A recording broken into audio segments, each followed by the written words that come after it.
find a lot of obese people now. Everybody will go slim and trim and healthy, you know, when they eat more rice. Yes, guys, that's what we're talking about today. We're talking about the possibility of Nigeria exporting rice in 2020. At least that's what the minister said. 2022, sorry. Yeah. At least that's what the minister said. He said that last week. And I was speaking to some business analysts on the program, and we're weighing the possibility. Can it happen? Can it not happen? Are we creating enough rice that is sufficient yet, let alone exporting? And what's the quality of rice that we are exporting? Is it competitive in the global and international market as regards standard, prices? I believe that's what we'll be talking about. Yeah, today. we'll be digging deep into the opportunity. Oh, yeah. So now, the Guardian newspaper sometime last week, actually on the 28th of January, the Honorable Minister for Agriculture and Rural Development, Alhaji Mohammed Sambo Nanono, he stated that if we maintain the momentum in the next 2 years, we may export rice to other countries. He also revealed that the federal government intends to secure a $1 billion loan from foreign banks to produce, or rather procure, farming equipment for local farmers across the country. Now, according to PwC, rice mechanization is, however, low, negatively impacting rice yields and production. Nigeria's rice yield is one of the lowest globally at 2 tons per hectare, relative to 4 to 7 tons per hectare in Asia. All right, so let's talk to African farmer, because hey, I don't know, are we as a nation on the right track to exporting rice in the next 2 years? Well, food sufficiency, yes, we're on the right track. Okay. Exports, we cannot categorically say that, because we don't have the end-to-end taken care of. But I always leave that room. As Nigerians, we fix things, we perform miracles. Ooh. As Nigerians, what seems to be very hard, once we have that government policy and they show the people how they can come in, we tend to find our way around things that others will say it's not possible. But we have the brain, we have the mind, we have the zeal, we are very resilient people. So you never say never. Never say never. Anything is possible. For anything in Nigeria. As far as Nigeria is concerned. Yeah. Okay, so that's a positive outlook.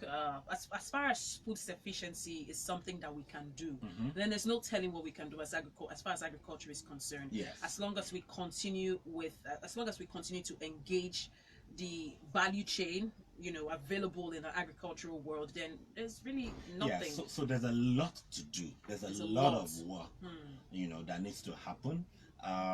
But knowing what I know and what you also know about our president, it takes his time to take decisions. Yeah.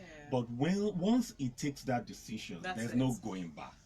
And so we should be able to count on him that in the next 3 years, he's going to be adamant with the policy, at least on rice. So we can plan with that, at least before the election year, now, which I think is the next 2 years, So, but there's a lot to do. There's a lot of opportunities to embrace, and we will dive into that very soon. Okay, but let's talk about this recent proposal by the government on this loan, applying for loans for mechanization of farming. What country? I think, is it Turkey? Okay. I think it's the Turkish government, to be precise, that's willing to invest $1 billion. No, it's Brazil.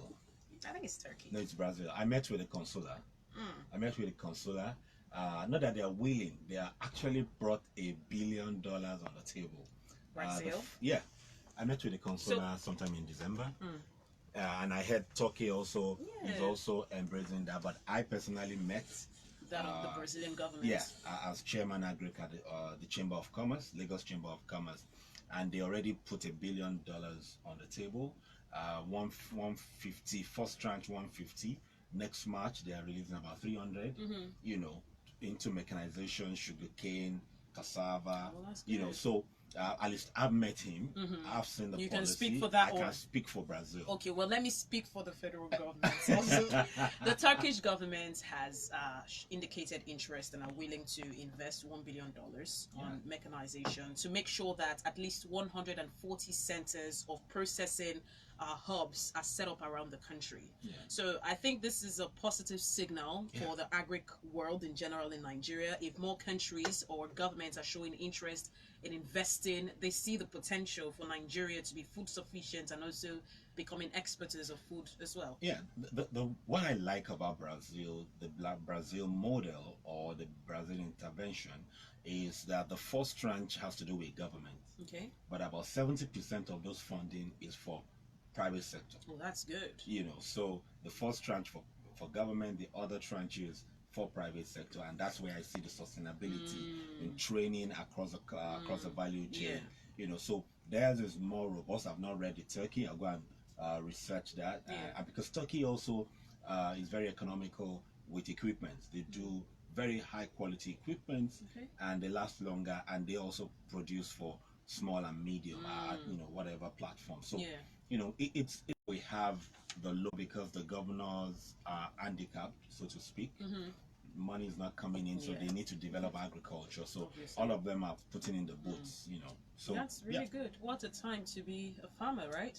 Well, to be in agribusiness. To be in agribusiness. To be in the value chain. To be in the value chain. You don't necessarily have to be a farmer to add value to the agribusiness. Exactly. That's a good one. Thank you so much. Yeah. But hey, I want to ask another question as regards rice, because of what the minister said.